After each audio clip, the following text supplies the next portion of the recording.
Welcome back to the workshop, everybody. So glad you could be with me here today. Walter here at the wood lathe.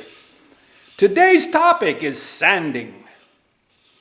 Now, my optimum goal always is to keep my cutting tools sharp so I can get as close to a perfect finish without sanding. However, in today's marketplace, people are expecting very, very smooth and polished and shiny products. So sanding has become part of the finishing process. So, what are our options? Well, the old-fashioned options was to take a piece of sandpaper and just, with the lathe running, you just run the sandpaper back and forth until it's smooth. What that did is it creates concentric lines that go all the way around your turnings. And if you are careful and in between sanding with the lathe rotating, you sand like this to take some of those scratches out. You sand long grain. And you don't skip a grit. You can just hand sand and you can take it to a very nice finish. However, we have a couple of different options. The first one that you hear a lot of people talk about is power sanding. What is power sanding, you ask? Well, let me tell you. This is power sanding. Now, this is an inexpensive 90-degree drill and a mounting pad, and I just happen to have also what they call a safety pad or a soft pad cushion on the front because I like it to take the contour. All right. I've got some 80 grit on here. That's where I would normally start. And you use, how can I do this? You usually use the bottom quadrant at the back bottom of the bowl and you come across from left to right. Then you can take either the bottom or the upper quadrant, usually the bottom when the bowl is rotating in this direction. If the bowl is turning in reverse, you can use the upper quadrant. But when it comes towards you, use the bottom quadrants. Then you go from the right side of the disc and the right side of the bowl to the left. Let me demonstrate. I also keep my RPMs low, 4,500. That's actually a little fast. And I usually go about halfway on the throttle, on the trigger of the drill.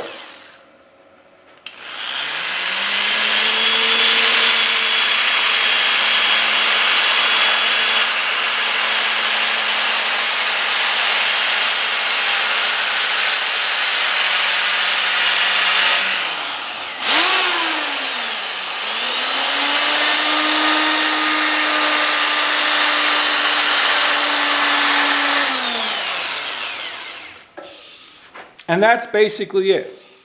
All the tool marks are gone. And you can see now there are some swirly scratches from the 80 grit. Now, those swirl scratches are going diagonally around the bowl. They're not going straight concentric circles.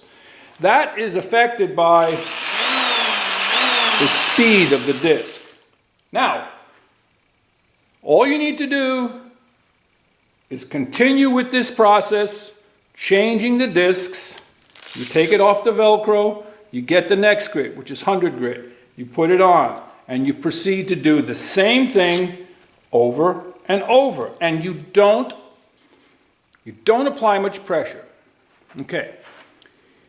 Two things will just ruin your day when sanding. One is too high of a speed. too fast of a rotation, and too high of a speed and too fast of a rotation with too much pressure with the disc. Pressure being probably the worst culprit. What that does, if you go too fast and you apply too much pressure, you're going to build heat. Heat will destroy the abrasive, and heat will crack the bowl. You will get all these very fine heat stress cracks. So, that's power sanding. But there's another option. I don't like the sound of the drill all the time. So, enter the sanding solution. Sanding solution is from the sanding glove. It is basically one of the best inertia sanders on the market. So it's the same thing. You have your pads, and there's different pads available, and you can use the soft pads or a hard pad depending on what you're doing. It's all Velcro. The difference being with this, you get your energy from the lathe, okay? So you want to raise the RPM slightly. 800 to 1,000 maybe.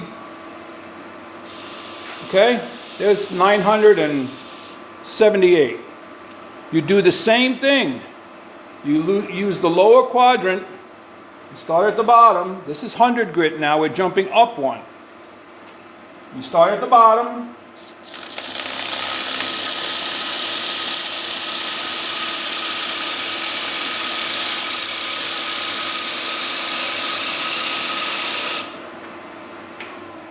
Done.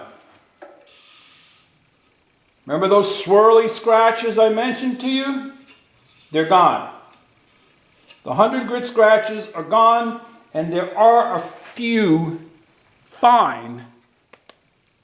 I mean, the 80 grits are gone, the 100 grit is now there. So, all we have to do is jump up to 120. And if you want, you can reverse the RPM, the rotation.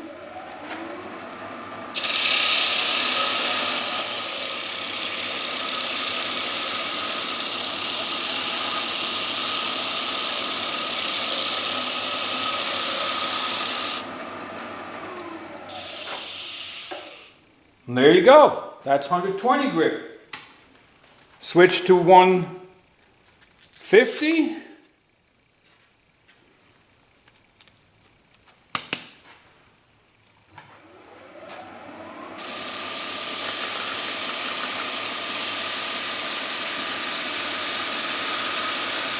I'm applying moderate pressure.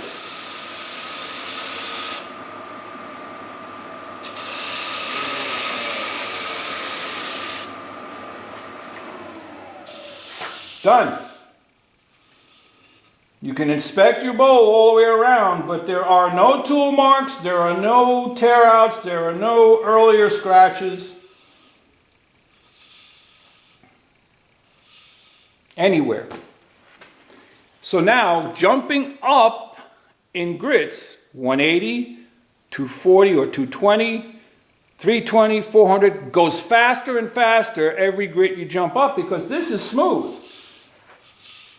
I remember a time years ago where if I could get a bowl that smooth by hand sanding, I'd stop at this point and start applying my oils and varnishes. In fact, if this was a utility bowl, I could go from right here and put oil and wax on it and it's done. So, I hope this helped you out with something, but as I said, you can hand sand. It is possible. You do not need a power sander and you do not need an inertia sander. If you're doing one bowl on occasion, you can let the lathe turn and you can sand while the lathe is rotating, stop, take that same grit sandpaper and sand out some of those circular scratches like this, back and forth, back and forth, back and forth, back and forth. Then go to the next finer sandpaper. Spin the lathe, sand, stop the lathe, sand it this way, and keep going. And you can get an excellent finish. But please, if I can share anything from my 47 years of turning wood, slow down, reduce pressure, let the abrasive, let those grits, the stone on there, let the sandpaper do the work, okay? And don't skip grits. In some woods, you can go from, let's say, 80 to 120. And some woods, you might get away going from 100 to 180. But when you're talking hardwood, ash is a hardwood. It's an exceptionally hard wood. It's right up there with red oak and hard maple. You don't want to skip grits. Yes, it costs you more to buy your discs at the beginning. But you saw here how much I used them. A few seconds, and I'm done with this one. So it's not a matter of forcing your wood to be sanded. It's letting the discs cut the wood and cut it cleanly, and you're also not making your bowl go out of round as quickly. So there you go, everyone. That's how you sand the outside of a bowl. And you just keep going with the grits as high as you want.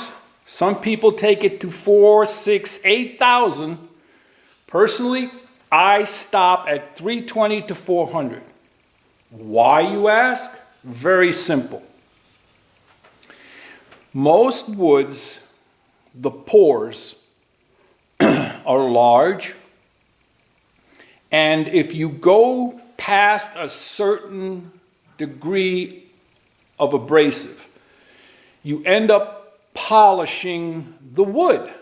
Now that's all well and good if that's the goal, if you're not going to put any sort of a finish on it.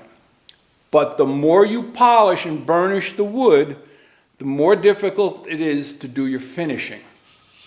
When I was doing cabinet making, I stopped at 180 for the wood. Then we'd put our first coat of finish on. Then we sand the finish at 220 or 240. Then we sand the finish, the next coat at 240, 320. You're sanding the finished surface. So now you're starting to polish the finish. So 320 or 400 for me is more than enough. I get my first coat of finish on there. Then I hand sand with 400 or 500.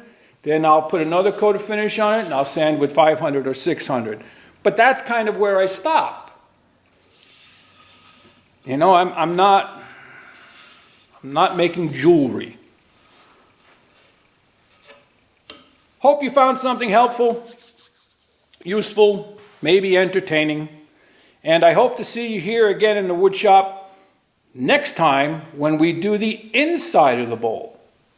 So for now, head out to your shop and go make some shavings. Walter out.